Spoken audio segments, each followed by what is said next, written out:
A few of you with a keen eye might have noticed something behind me on the upper deck on the shelf, that a couple of modules have started to pop onto the shelf. Well, it's time to start phase 3 of my T-Trak layout, the upper deck. The upper deck is going to be completely detached from the main line, and it's going to act as a branch that goes to a mining district, which is around, I'm basing it off of what's in Spruce Pine, North Carolina, in that area.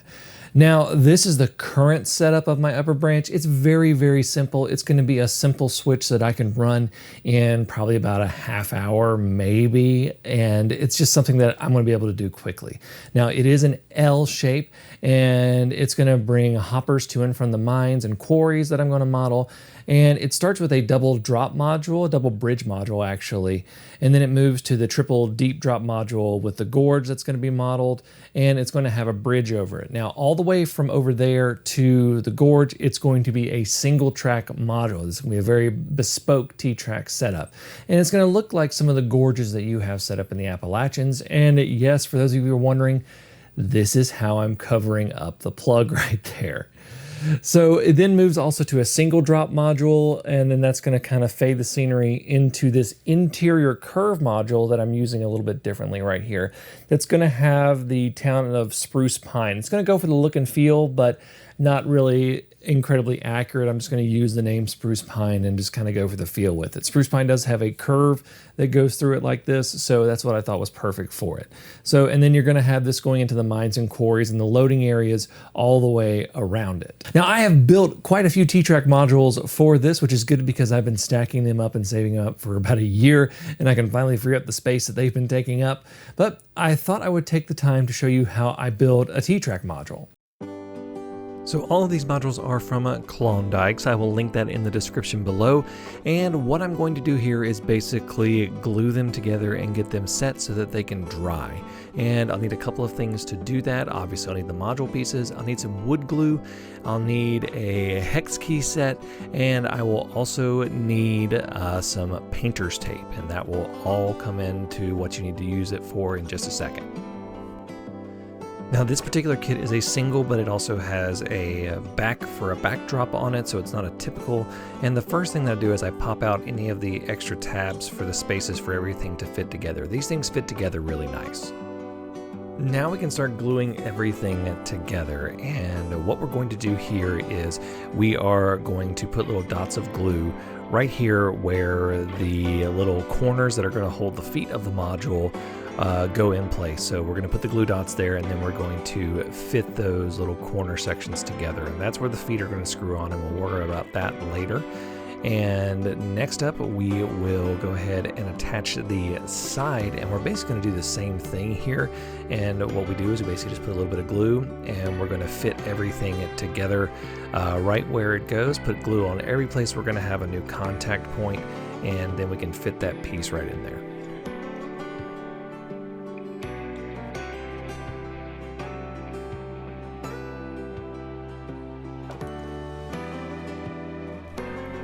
We then repeat the process for the other side, and then we can start taping everything up. Again, we're going to bring that painter's tape in. You can use masking tape as well, just something that's going to hold it tight while it's gluing dry. This is kind of what finish nails and things like that do for when you wood glue something together and you have the nails to immediately hold it in place. That's what the tape is doing right here. So just using the tape to temporarily hold it in place while everything dries.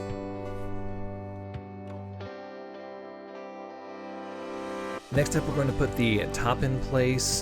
This is pretty straightforward. Just make sure that you get it aligned properly to the side that you need. But the first thing you need to do is go ahead and put on that glue, and then you can slide it in. In this particular module's case, there is a slot for it to go into the backdrop, and then everything else would be like a normal single module kit. But we're going to put glue all over this thing just to make sure that it holds in place once it dries. And again, make sure you have the markings on the top side and that you have where the track is going to be on the proper side.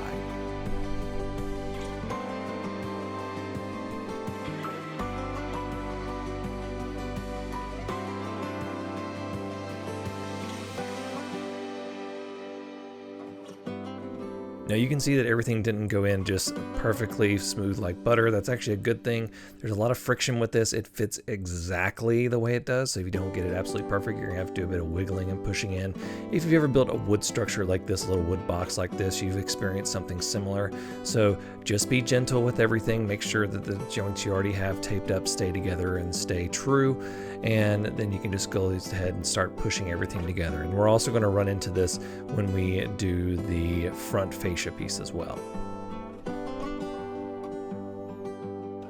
Then we can tape everything up with some more painter's tape. Just remember to get those edges nice and crisp. What I like to do is get one side really crisp and then kind of pull it so that it's taut when I tape it down. And then we can go ahead and put the feet for the front end, and then we will glue those together. And then the last thing that we will need to do is we will need to put that front fascia board on. And this is honestly the hardest part of building these modules, and it's not because of a design flaw or anything. It's just that these things fit together very snugly, and this can be a bit of it's kind of like the capstone part where it's going to be harder than most of the other pieces to get in there, but that's because it's giving it all of its structural rigidity and everything has to fit together. So you're going to have to do some wiggling on this. It's probably going to take a little bit of work, but you will get this in and everything will snap together and you will absolutely love it.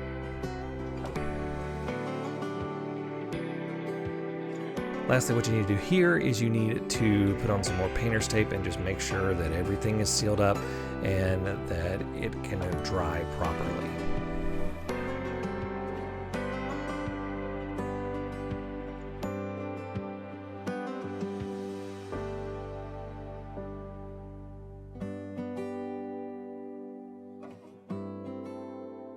The last thing we need to do is attach the feet, and the feet are basically these 3D printed bases with threaded rods that have a female Allen key slot at the top for tightening so that you can level out the feet and whatever you're doing. So the first thing you'll need to do though is you'll need to put the threaded insert in the little hole in the middle of that corner piece. And in hindsight, I should have done that before I attached the feet to the module, or the corner supports to the module, and I actually did that for the rest of the modules that I built, but for this one, the first one that I built, it was yeah, I should have done that. Still was fine, still worked out fine, but definitely attach those threaded inserts to the feet and the corners before you install them.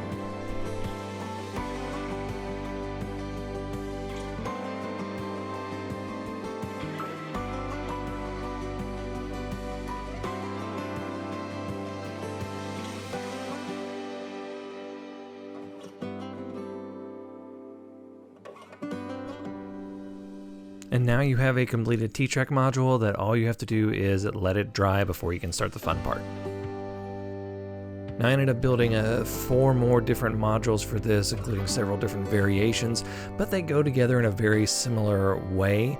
You're either going to get the metal threaded rods for the feet or the nylon threaded rods for the feet. Both of them have that Allen key female, so you can raise them and lower them. But overall, they go together the same. They're really easy to assemble.